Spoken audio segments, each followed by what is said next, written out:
సారి America president గా పదవి బాధ్యతలు చేపట్టిన డొనాల్డ్ ట్రంప్ కు ప్రధాని మోదీ ఫోన్ చేశారు.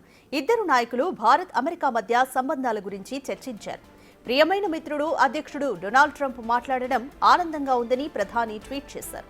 ఆయన చారిత్రాత్మక రెండవ పదవీ కాలం సందర్భంగా ఆయనకు అభినందనలు తెలియజేశానని మోదీ అన్నారు. పరస్పరం ప్రయోజనకరమైన విశ్వసనీయ భాగస్వామ్యానికి తాము కట్టుబడి ఉన్నామని ప్రధాని మోదీ పోస్ట్ చేశారు.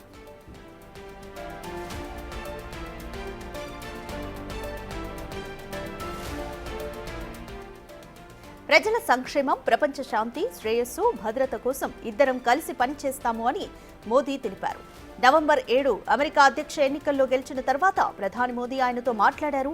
ఆ సమయంలో ఇరువురు నేతల సంభాషణలో ట్రంప్ ప్రధాని మోదీని ప్రశంసించారు. మోదీ అద్భుతమైన వ్యక్తిగా ప్రపంచం మొత్తం ఆయన్ను ప్రేమిస్తోందని అన్నారు. భారతదేశం ఒక అద్భుతమైన దేశమని, ప్రధాని మోదీని, భారతదేశాన్ని తాను నిజమైన మిత్రులుగా భావిస్తున్నానని ట్రంప్ అన్నారు. ప్రపంచ శాంతి కోసం ఇరువురు నాయకులు కలిసి పనిచేయడానికి అంగీకరించారు.